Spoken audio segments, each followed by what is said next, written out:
नमस्कार दोस्तों, स्वागत है एक बार फिर से हमारे YouTube चैनल में। आज की इस वीडियो में हम आपके लिए लेकर आए हैं child development and pedagogy MCQs Hindi में बाल विकास के महत्वपूर्ण प्रश्न, जो कि सीटेट के लिए बहुत ही महत्वपूर्ण प्रश्न हैं। आपको बाल विकास एवं शिक्षा शास्त्र के 1000 से ज़्यादा मोस्ट इम्पोर्टेंट मल्टीपल क्वेश्चंस हम इस सीरीज में लेकर आ रहे हैं, जो कि आपको हर तरीके की प्रतियोगी परीक्षाओं में पूछे जाते हैं। सीटेट जैसे कि CTET, UPTET, MPTET, REET, UTET आदि के लिए आपको ये प्रश्न महत्वपूर्ण साबित होने वाले हैं और आने वाली परीक्षाओं में ये आपके बहुत काम के साबित होंगे। सीटेट में आपको 30 मार्क्स का CDP यानी चाइल्ड डेवलपमेंट से रिलेटेड जो प्रश्न हैं वो पूछे जाते हैं। इसके अलावा अन्य 3 विषयों में भी आपको बाल विकास से संबंधित आधे प्रश्न दिए जाते हैं। देखा जाए तो इस एग्ज़ाम्स में चाइल्ड डेवलपमेंट और पेडागोजी के सबसे अधिक प्रश्न पूछे जाते हैं।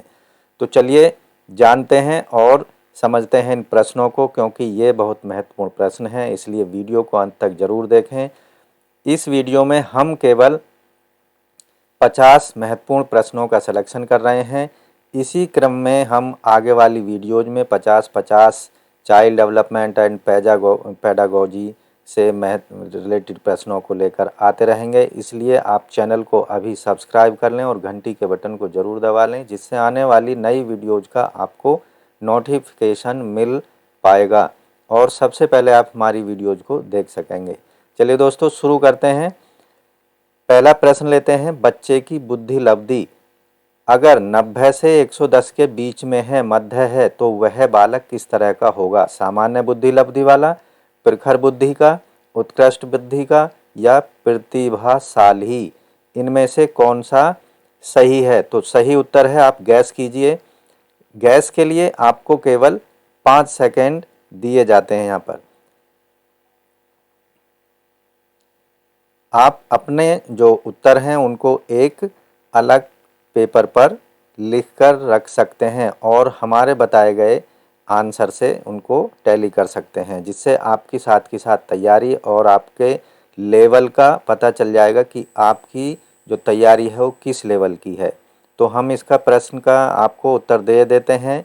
इसका सही उत्तर है सामान्य बुद्धि लब्धि, यानी सामान्य बुद्धि का होगा। अगर बच्चे की बुद्धि लब्धि यानी उसका जो IQ है 90 से 110 के बीच में है, तो वह बच्चा सामान्य बुद्धि का होगा, यानी सामान्य बुद्धि वाला बच्चा होगा। अब प्रश्न नंबर 2 लेते हैं। बच्चे के लिए निःशुल्क और अनिवार्य शिक्षा का अधिकार अधिनियम कितने वर्ष के बच्चों के लिए लागू है? पहला ऑप्शन है 6 से 14 वर्ष के बच्चों के लिए, दूसरा है 7 से 13 वर्ष के लिए और तीसरा है 5 से 11 वर्ष के बच्चों के लिए और जो चौथा है 6 से 12 वर्ष के बच्चों के लिए। आपको क्या लगता है इन चारों ऑप्शंस में से कौन सा सही है? किस एज ग्रुप के लिए निःशुल्क और अनिवार्य शिक्षा का अधिकार अधिनियम पारित किया गया था? तो आप अपना उत्तर लिख लें। हम यहाँ पर सही उत्तर बताए देते हैं। ये जो उत्तर है वो सही है। 6 से 14 वर्ष के आयु वर्ग के बच्चों के लिए निःशुल्क और अनिवार्य शिक्षा का अधिकार अधिनियम लागू किया गया है। प्रश्न नंबर 3 ले लेते हैं। प्रश्न नंबर 3 है, एक बच्चे की बुद्धि और विकास के अध्ययन की सर्वाधिक अच्छी विधि कौन सी है? 4 विधि यहाँ पर दी गई हैं। पहली है मनोविश्लेषण विधि, दूसरी है तुलनात्मक विधि, तीसरी है विकासीय विधि और चौथी है सांख्यिकी विधि। तो इनमें से कौन सा आपको सही उत्तर लगता है उसको अपने पास लिख लें। बच्चे की बुद्धि और विकास के अध्ययन की सर्वाधिक अच्छी विधि जो है वो कौन सी होती है, यहाँ हम बता देते हैं। विकासीय विधि जो है बच्चे की बुद्धि और विकास के अध्ययन की सर्वाधिक अच्छी विधि मानी गई है। प्रश्न नंबर 4 लेते हैं। गार्डनर ने 7 बुद्धि का अधिमान निर्धारित किया। गार्डनर ने, ध्यान से प्रश्न को समझें, गार्डनर ने 7 बुद्धि का अधिमान निर्धारित किया। इनमें से कौन सा नहीं है? जो दिए गए ऑप्शन है कौन सा नहीं है? स्थान संबंधी बुद्धि, भावनात्मक बुद्धि, यानी तीसरा है अंतर्वैयक्तिक बुद्धि और जो चौथा है भाषात्मक बुद्धि। गार्डनर ने 7 बुद्धि का अधिमान निर्धारित किया था, तो इन चारों में से कौन सा उससे संबंधित नहीं है। सही उत्तर हम आपको बता देते हैं।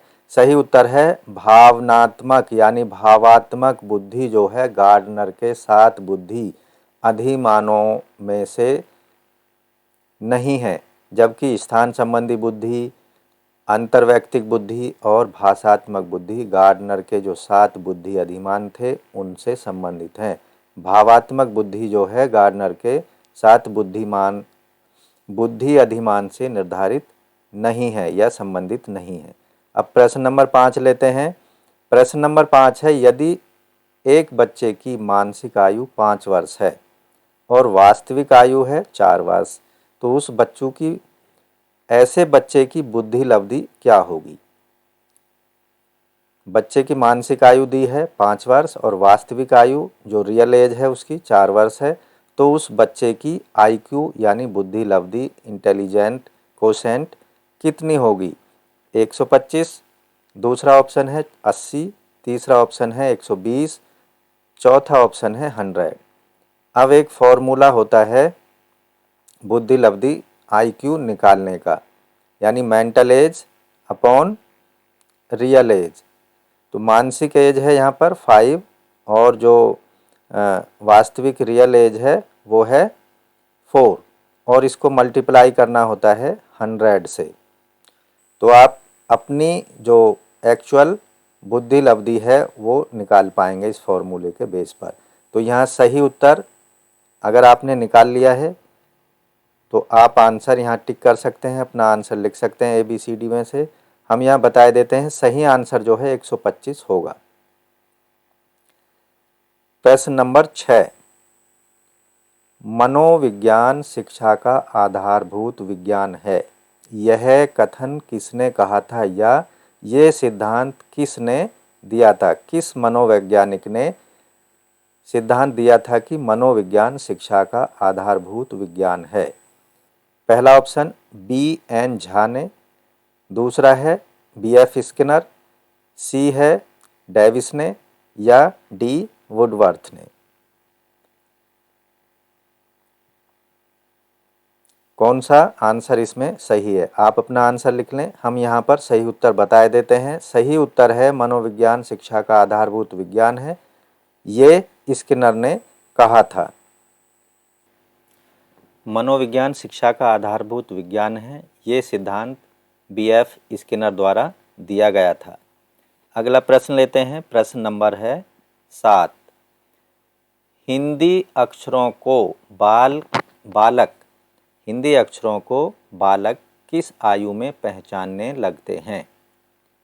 3 वर्ष की आयु में, 4 वर्ष की आयु में, 5 वर्ष की आयु में या फिर 6 वर्ष की आयु में। तो यहाँ हम सही उत्तर इसका बता देते हैं। 5 वर्ष की आयु में बच्चे हिंदी अक्षरों को पहचानना शुरू कर देते हैं। अगला प्रश्न लेते हैं। प्रश्न नंबर 8, एलेकिया क्या है। एलेकिया क्या है, इसको जो ये वर्ड है आपको ध्यान रखना है। एलेकिया क्या है, कई बार एक जैसे शब्द होने की वजह से भूल जाते हैं। एलेकिया क्या है। ऑप्शन है पढ़ने की अक्षमता, पढ़ने की अक्षमता, लिखने की अक्षमता, सीखने की अक्षमता या सुनने की अक्षमता। तो सही उत्तर है इसका एलेकिया जो होता है वो पढ़ने की अक्षमता होता है। यानी कोई बच्चा जब किसी दिए हुए पाठ को पढ़ने में असमर्थ है या उसे पढ़ नहीं पाता है तो उसे एलेक्सिया या एलेकिया तरह का जो डिसऑर्डर है वो पाया जाता है। प्रश्न नंबर 9 लेते हैं। प्याजे की औपचारिक संक्रियात्मक अवस्था किस आयु अवधि तक मानी जाती है। प्याजे की यानी जो जीन प्याजे की जो औपचारिक संक्रियात्मक अवस्था है वो किस अवधि तक या किस आयु तक मानी जाती है। 0 से 2 वर्ष की आयु तक, 2 से 7 वर्ष की, 7 से 11 वर्ष की आयु तक या 11 से 15 वर्ष की आयु तक। अगर आपको कुछ ध्यान आ रहा है तो आप अपना सही उत्तर टिक कर लें। हम यहाँ इसका सही उत्तर बता देते हैं। सही उत्तर है जीन पियाजे की जो औपचारिक संक्रियात्मक अवस्था है वह 11 से 15 वर्ष की आयु तक मानी जाती है। संक्रियात्मक औपचारिक संक्रियात्मक अवस्था 11 से 15 वर्ष की आयु तक मानी जाती है, जो कि जीन पियाजे द्वारा दी गई थी। प्रश्न नंबर 10, गर्भ में बालक को विकसित होने में कितने दिन लगते हैं? गर्भ में बालक को विकसित होने में कितने दिन लगते हैं? 150 दिन, 280 दिन, 390 दिन या 460 दिन? तो सही उत्तर आप टिक कर सकते हैं अगर आपको कुछ आइडिया आ रहा है। हम यहाँ इसका सही उत्तर बता रहे हैं। गर्भ में बालक को विकसित होने में 280 दिन का समय लग जाता है। अगला प्रश्न लेते हैं, प्रश्न नंबर 11। किस मनोवैज्ञानिक ने अपने 3 वर्षीय पुत्र का अध्ययन किया था? किस मनोवैज्ञानिक ने अपने 3 वर्षीय पुत्र का अध्ययन किया था? पेस्टोलॉजी ने, वाटसन ने, स्टैनले हॉल ने या जेम्स सल्ली ने? ध्यान रखना है, प्रश्न को समझना है। मनोवैज्ञानिक यानी किस मनोवैज्ञानिक ने अपने 3 वर्षीय पुत्र का अध्ययन किया था? तो सही उत्तर है पेस्टोलॉजी ने अपने 3 वर्ष के पुत्र का मनोवैज्ञानिक अध्ययन किया था कि वो 3 वर्ष की आयु में क्या क्या चीज़ें करने लगा था, क्या क्या चीज़ें समझने लगा था। प्रश्न नंबर 12, बालक का विकास होता है सिर से पैर की ओर या दूसरा है पैर से सिर की ओर, दोनों ओर से, तीसरा है, चौथा है इनमें से कोई नहीं? बालक का विकास किस दिशा में होता है? सिर से पैर की ओर होता है, दूसरा है पैर से सिर की ओर होता है या दोनों ओर से होता है या इनमें से कोई नहीं? सही उत्तर है बालक का जो विकास है वो सिर से पैर की ओर होता है, यानी ऊपर से नीचे की तरफ विकास होता है। अगला प्रश्न लेते हैं, विकास के संबंध में गलत कथन है। जो दिए हुए 4 कथन हैं इनमें से विकास के संबंध में कौन सही नहीं है? पहला है विशिष्ट से सामान्य की ओर विकास होता है, दूसरा है सार्वभौमिक प्रक्रिया है, विकास एक सार्वभौमिक प्रक्रिया है, तीसरा है विकास की जो दिशा है वो सिर से पैर की ओर होती है, चौथा है विकास वर्तुलाकार गति है। तो इनमें से कौन सा कथन गलत है विकास के संबंध में? तो सही उत्तर है इसका विकास के संबंध में जो गलत कथन है वो है विकास विशिष्ट से सामान्य की ओर बढ़ता है या होता है, ये गलत है। जबकि विकास क्या होता है? सामान्य से विशिष्टता की ओर ले जाता है। जब बच्चा स्टार्टिंग में बोलता नहीं है वो सामान्य स्थिति है, लेकिन वो धीरे धीरे जैसे जैसे उसकी एज बढ़ती जाती है वो बोलना सीखता जाता है, अपनों को पहचानने लगता है, अक्षरों को समझने लगता है, तो ये विशिष्टता की ओर उसका विकास हुआ। दूसरा जो है विकास एक सार्वभौमिक प्रक्रिया है। तीसरा विकास की दिशा हमेशा सिर से पैर की ओर होती है और जो चौथा है विकास एक वर्तुलाकार गति है। प्रश्न नंबर 14, गर्भधान काल की अवस्था नहीं है। 4 अवस्थाएं दी गई हैं, इनमें से कौन सी अवस्था गर्भकाल के दौरान नहीं होती है?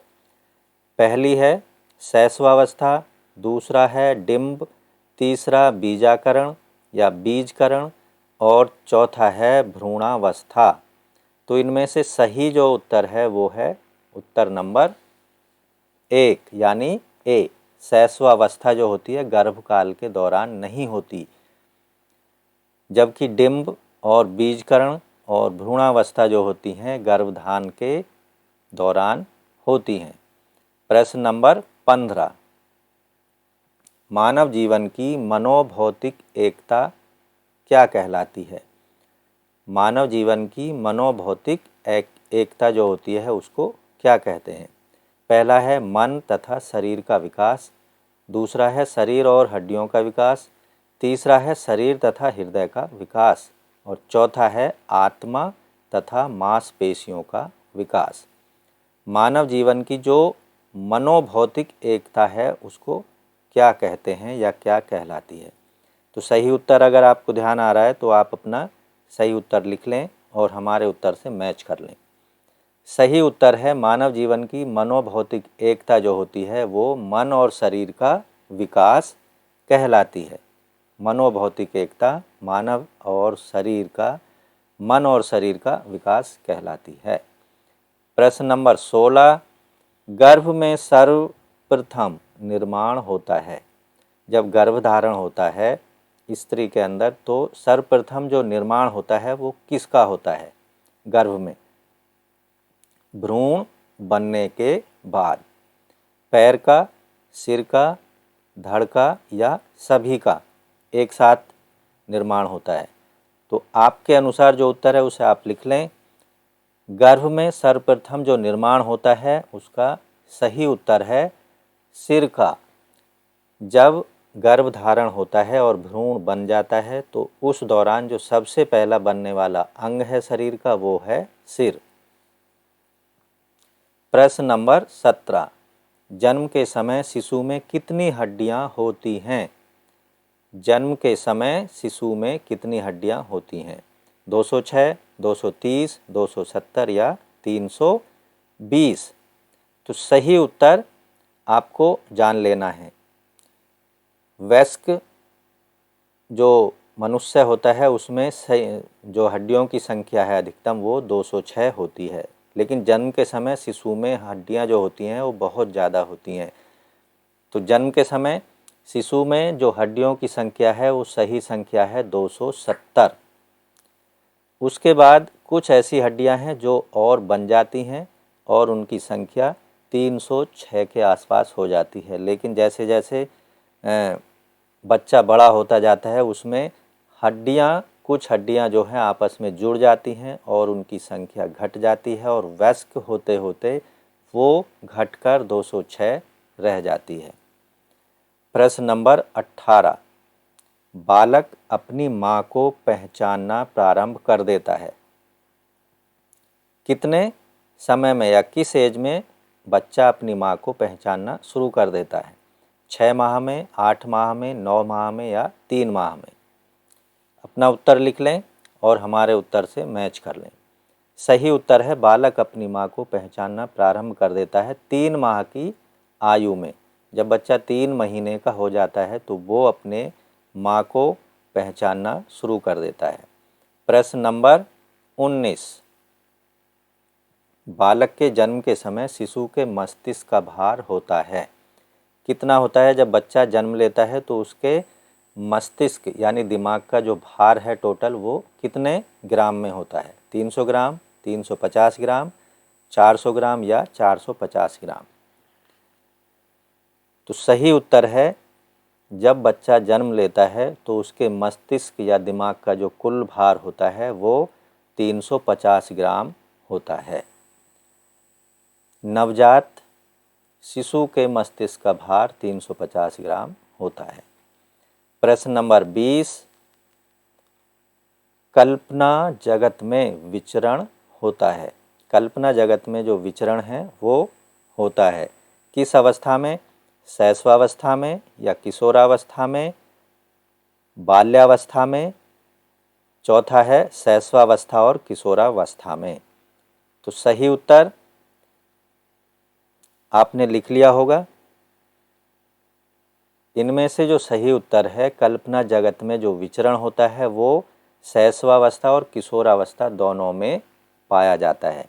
यानी जब बच्चा शैशवावस्था में होता है और किशोरावस्था में जा रहा होता है तो वह कल्पनाओं के जगत में विचरण करता है या खोया रहता है, उसके दिमाग में नए नए कल्पनाएं, नए नए विचार, भाव उठते रहते हैं। प्रश्न नंबर 21। प्रश्न नंबर 21 है, बालक मुख्य मुख्य रंगों की पहचान कर लेता है किस आयु वर्ग में? बच्चा जो है किन या मुख्य रंगों की पहचानना शुरू कर देता है? 5 वर्ष की आयु में, 2 वर्ष की आयु में, 3 वर्ष की आयु में या 4 वर्ष की आयु में? तो आपने सही उत्तर लिख लिया होगा। बालक जो मुख्य मुख्य रंगों की पहचान करना शुरू कर देता है 5 वर्ष की अवस्था में। जब बच्चा 5 वर्ष का हो जाता है तो वह मुख्य रंगों को पहचानना शुरू कर देता है, पहचानने लगता है। प्रश्न नंबर 22। छोटे छोटे वाक्यों को बोलना तथा 3 पहियों की साइकिल चलाना, यह कार्य किस अवस्था में बच्चा सीख लेता है?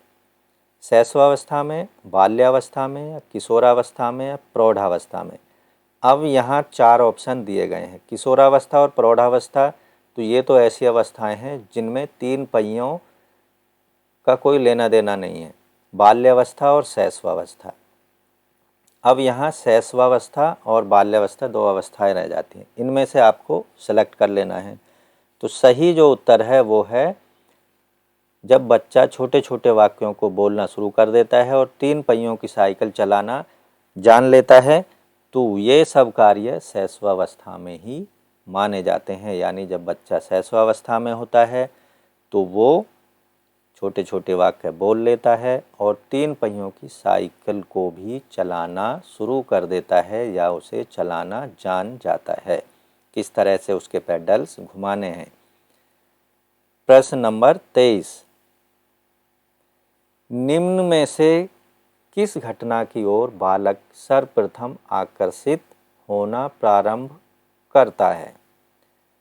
किस घटना की ओर सबसे पहले बालक आकर्षित होना प्रारंभ करता है? प्रकाश, माँ, ध्वनि, भोजन? तो सबसे पहले जो बालक होगा अपना जो आकर्षण होगा या आकर्षित होगा वो प्रारंभ कर देता है प्रकाश की ओर या माँ की ओर या ध्वनि की ओर या भोजन की ओर। तो यहाँ पर सही उत्तर है प्रकाश की ओर। जिस तरफ बच्चे को प्रकाश दिखाई देगा बच्चा उस ओर आकर्षित होना प्रारंभ कर देता है। प्रश्न नंबर 24। बालक की जिज्ञासा को किया जाना चाहिए। बालक की जिज्ञासा को शांत किया जाना चाहिए। किस विधि से? दमन से, शांत से या उत्तेजित से या सक्रिय?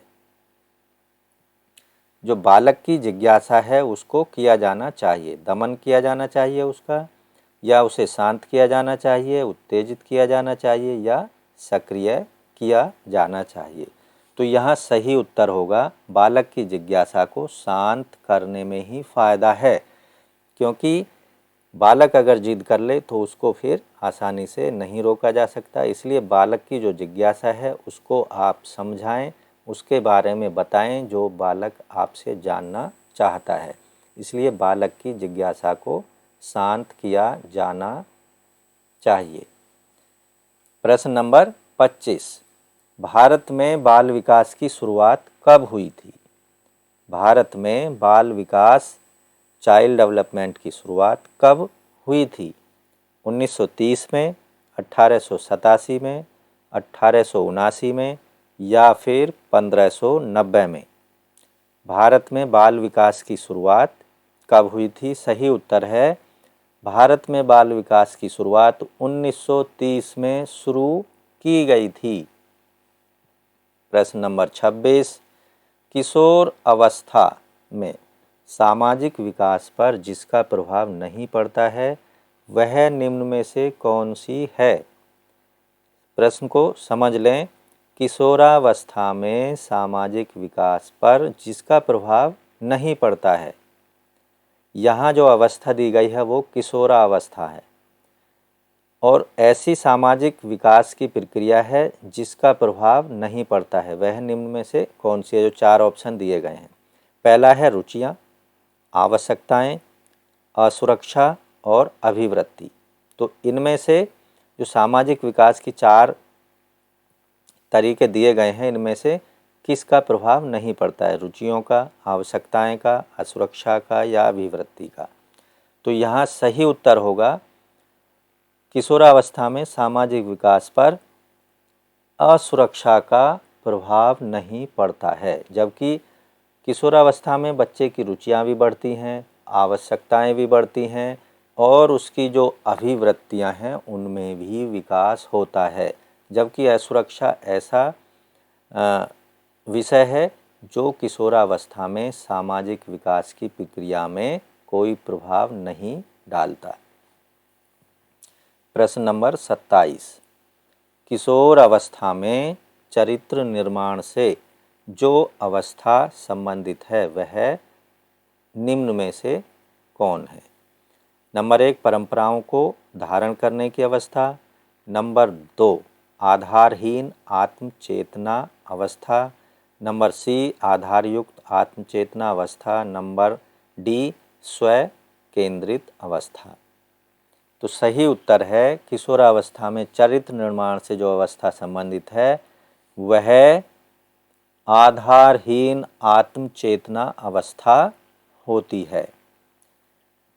किशोरावस्था में जो चरित्र निर्माण से संबंधित अवस्था है वह आधारहीन आत्मचेतना अवस्था कही जाती है।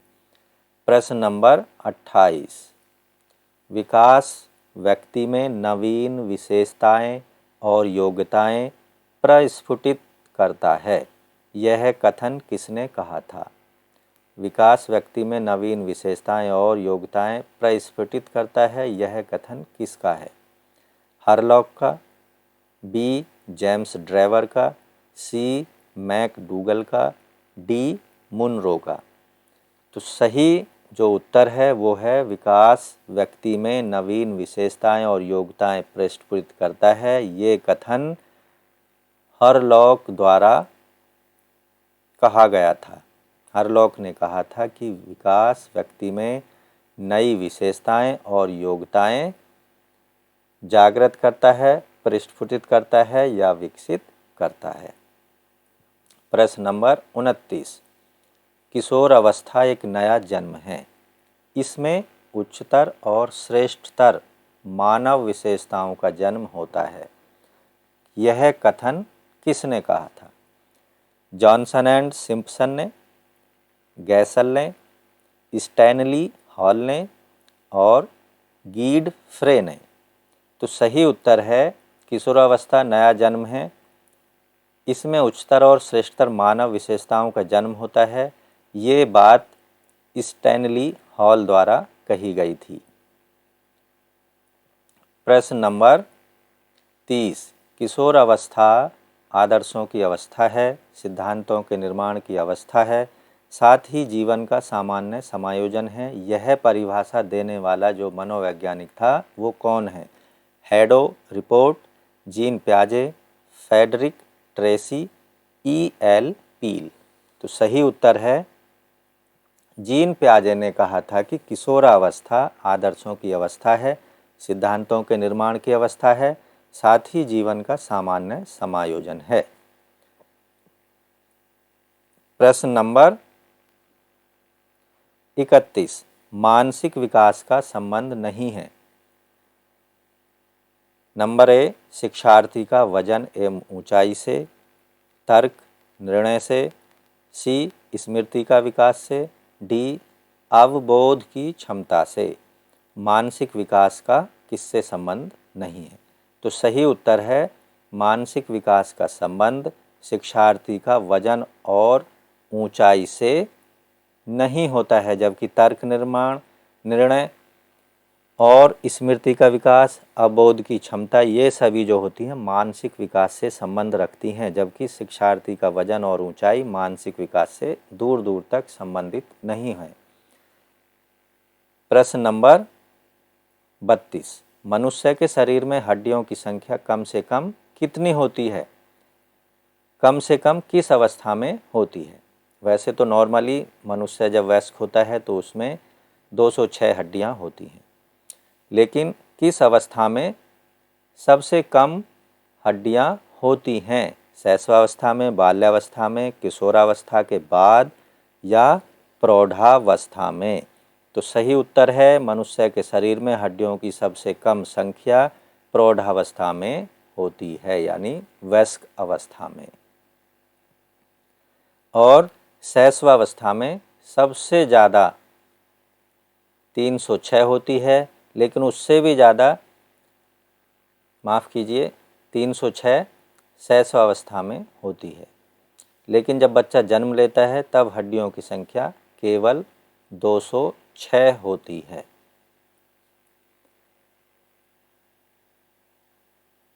दो सौ छः नहीं, माफ़ करें, 270 होती है। अब प्रश्न नंबर 33, किशोरावस्था की जो प्रमुख समस्या है वो कौन सी है? किशोरावस्था की प्रमुख समस्या वजन बढ़ाने की, शिक्षा की, समायोजन की, अच्छे परीक्षा परिणाम देने की।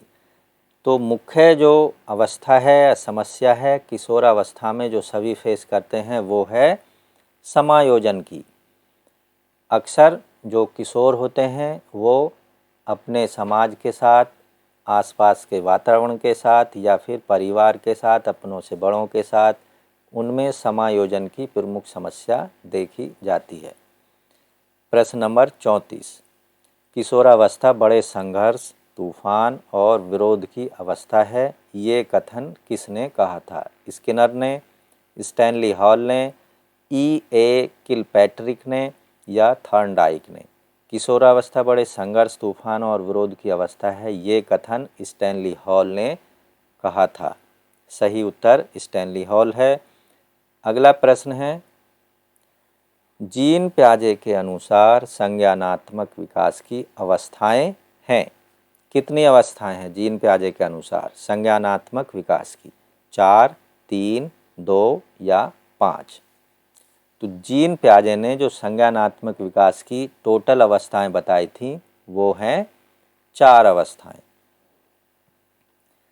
अगला प्रश्न लेते हैं, प्रश्न नंबर 36, एरिक्सन के अनुसार कौन सी अवस्था में बालक अधिक पहल करता है लेकिन बहुत सशक्त भी हो सकता है, जो दोष भावनाओं की ओर ले जाता है? अब जो दी हुई आयु वर्ग हैं उनमें से सही उत्तर को आपको जानना है।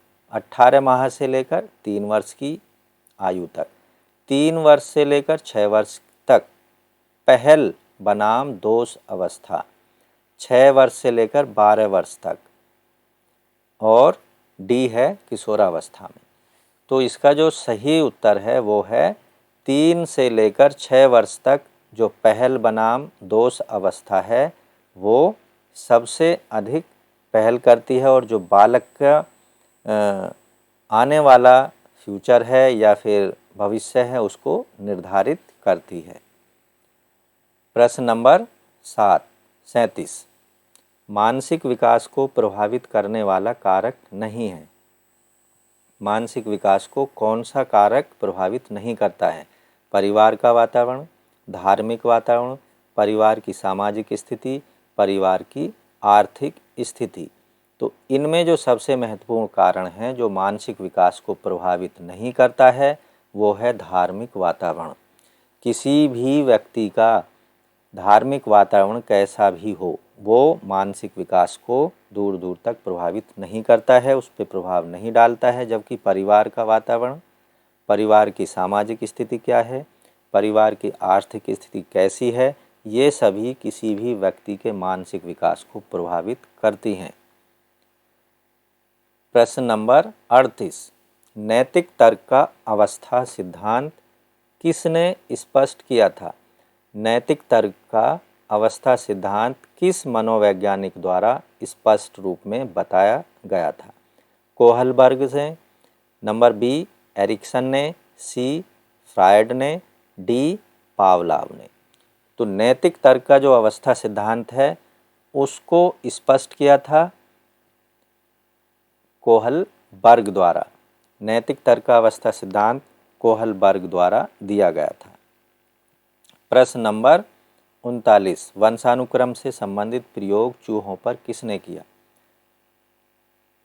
वंशानुक्रम से संबंधित चूहों पर जो प्रयोग किए वो किस मनोवैज्ञानिक ने किए थे? कार्ल पियर्सन ने, मैकडूगल ने, मेंडल ने, पावलाव ने। तो यहाँ सही उत्तर है वंशानुक्रम से संबंधित जो चूहों पर प्रयोग किए थे वो मेंडल द्वारा किए गए थे। और साथ ही मेंडल ने मटर पर भी प्रयोग किए थे। प्रश्न नंबर 40, कौन सा ऊर्जावान मित्रवत बालक का लक्षण नहीं है? कौन सा ऊर्जावान मित्रवत बालक का लक्षण नहीं है? खुश मिजाज, बी सामाजिक, सी आसानी से चिढ़ने वाला, डी ऊर्जा का उच्च स्तर। तो इसमें जो सही उत्तर है ऊर्जावान मित्रवत बालक का लक्षण जो नहीं होता है वो आसानी से चिढ़ जाने वाला जो बालक होता है ऊर्जावान मित्रवत बालक का लक्षण नहीं होता। जबकि खुशमिजाज, सामाजिक, ऊर्जा का उच्च स्तर वाला जो बच्चे होते हैं वो ऊर्जावान और मित्रवत बालक होते हैं, यानी मिलनसार होते हैं। प्रश्न नंबर 41, किशोरावस्था जो प्रारंभ होती है वो किस आयु से प्रारंभ होती है? 10 वर्ष की आयु से, 16 वर्ष की आयु से, 12 वर्ष की आयु से या 18 वर्ष की आयु से? सही उत्तर है किशोरावस्था जो शुरुआत होती है किशोरावस्था की वो 12 वर्ष की आयु से शुरू हो जाती है। बच्चा किशोर होना शुरू होने प्रारंभ कर देता है 12 वर्ष की आयु में। प्रश्न नंबर 42, पूर्णतः कार्यशील व्यक्ति का संप्रत्यय किसने दिया? पूर्णतया कार्यशील व्यक्ति का संप्रत्यय किस मनोवैज्ञानिक या शिक्षाविद द्वारा दिया गया था? कार्ल रोजर्स से, बी फ्रायड से, सी फ्रांसिस गाल्टन से और डी इवान पावलाव ने। तो पूर्ण कार्यशील व्यक्ति का जो संप्रत्यय था या सिद्धांत था वो कार्ल रोजर्स द्वारा दिया गया था। प्रश्न नंबर 43, निम्न में से किसने बच्चों में वस्तु स्थैर्य के विकास को समझने में सहायता की थी? निम्न में से किसने बच्चों में वस्तु स्थैर्य के विकास को समझने में सहायता की थी? जीन प्याजे, बी फेस्टिंगर, सी एरिक्सन, डी बेलाक। तो बच्चों में वस्तु स्थैर्य के विकास को समझने में जो सहायता की थी उस वैज्ञानिक का नाम या मनोवैज्ञानिक का नाम या शिक्षाविद का नाम है जीन प्याजे। प्रश्न नंबर 44, सूर्य बच्चे के साथ चलता है। सूर्य बच्चे के साथ साथ चलता है, उसके मुड़ने का अनुसरण करता है या अनुकरण करता है और बच्चे की बात सुनता है। यह कथन बालक की किस लक्षण की ओर इंगित करता है? प्रश्न को अच्छे से समझ लें। सूर्य बच्चे के साथ साथ चलता है, उसके मुड़ने का अनुकरण करता है और बच्चे की बात सुनता है। यह कथन बालक की किस लक्षण की ओर इशारा करता है? पराहम केंद्रीयता, बी केंद्रीयता, सी सजीव चिंतन, डी वस्तु स्थैर्य। तो इनमें से सही जो उत्तर है वो है सजीव चिंतन। प्रश्न नंबर 45, किसने यह दावा किया कि सभी भाषाओं में होने वाले कुछ सार्वभौमिक गुण जन्मजात होते हैं? किसने यह दावा किया था कि सभी भाषाओं में होने वाले कुछ सार्वभौमिक गुण जन्मजात होते हैं? बी.एफ. स्किनर ने, अल्बर्ट बंडूरा ने, नॉन चॉम्स्की ने, ई.सी. टॉलमैन ने।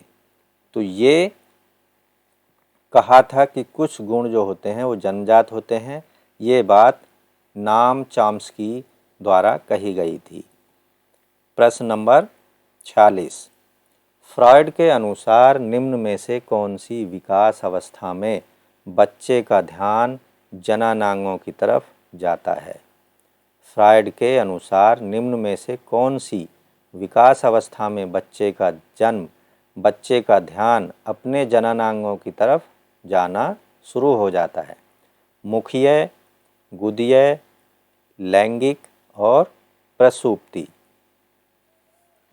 तो सही उत्तर है लैंगिक।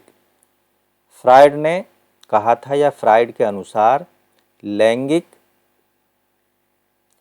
विकास की अवस्था में बच्चे का ध्यान जननांगों की तरफ जाना शुरू हो जाता है। जब लैंगिक जननांगों का विकास होता है तो जननांगों की तरफ बच्चे का ध्यान आकर्षित होने लगता है लैंगिक विकास में। प्रश्न नंबर 47। निम्न में से कौन सा बच्चे हेतु वेसलर बुद्धि मापनी की एक निष्पादन मापनी है? वेसलर बुद्धि मापनी की एक निष्पादन मापनी है। अंकगणितीय, सदृश्यता या समानता, सी शाब्दिक तर्क, डी चित्रपूर्ति। तो सही उत्तर है वेसलर बुद्धि मापनी की एक निष्पादन मापनी जो होती है वो चित्रपूर्ति होती है। प्रश्न नंबर 48। बाल मनोविज्ञान का सिद्धांत प्रारंभ के 4 से 5 वर्षों के अनुभवों पर आधारित होता है। ये जो है बाल मनोविज्ञान का कौन सा सिद्धांत है? मनोविश्लेषणात्मक सिद्धांत, व्यवहारात्मक सिद्धांत, क्रांतिक अवस्था समूह का सिद्धांत या संज्ञानात्मक सिद्धांत? तो सही उत्तर है बाल मनोविज्ञान का मनोविश्लेषणात्मक सिद्धांत, जो शुरू के 4 से 5 वर्षों के अनुभवों पर आधारित होता है। प्रश्न number 49। A biographical sketch of infant किसने लिखी थी? अ बायोग्राफिकल स्केच ऑफ इन्फेंट पुस्तक किसने लिखी थी? प्रियर ने, सिन ने, डार्विन ने या स्टर्न ने? सही उत्तर है a biographical sketch of infant Darwin के द्वारा लिखी गई थी। प्रश्न नंबर 50। मानकीकृत परीक्षण का अर्थ होता है, यानी जो स्टैंडर्डाइज्ड टेस्ट होते हैं उसका क्या अर्थ होता है? विश्वसनीयता, वैधता, मानक या उपरोक्त सभी?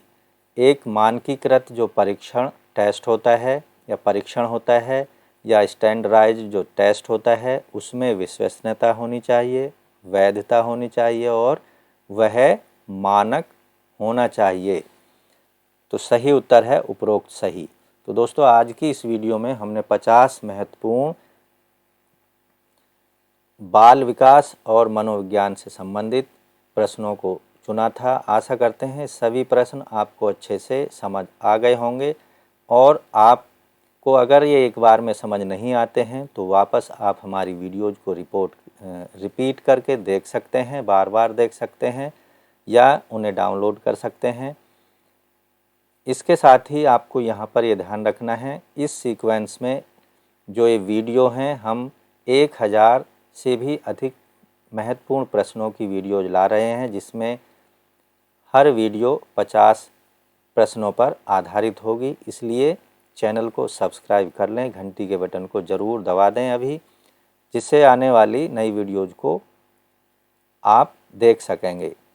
आपका कीमती समय बहुत महत्वपूर्ण है, इसलिए परीक्षा की तैयारी करते समय आप अपने समय की उपयोगिता को समझें, उसके जो कीमत है उसको समझें और अपनी परीक्षा की तैयारी अच्छे से करें। आपके उज्जवल भविष्य की हम कामना करते हैं और उसी क्रम में हम आपको रोज़ाना या फिर हफ्ते में 3 वीडियो आपके लिए लेकर आते रहेंगे, इसलिए चैनल को सब्सक्राइब करना ना भूलें। मिलते हैं नई वीडियो के साथ, नई जानकारी लिए नए प्रश्नों के साथ, महत्वपूर्ण प्रश्नों के साथ। धन्यवाद। आपका दिन शुभ हो।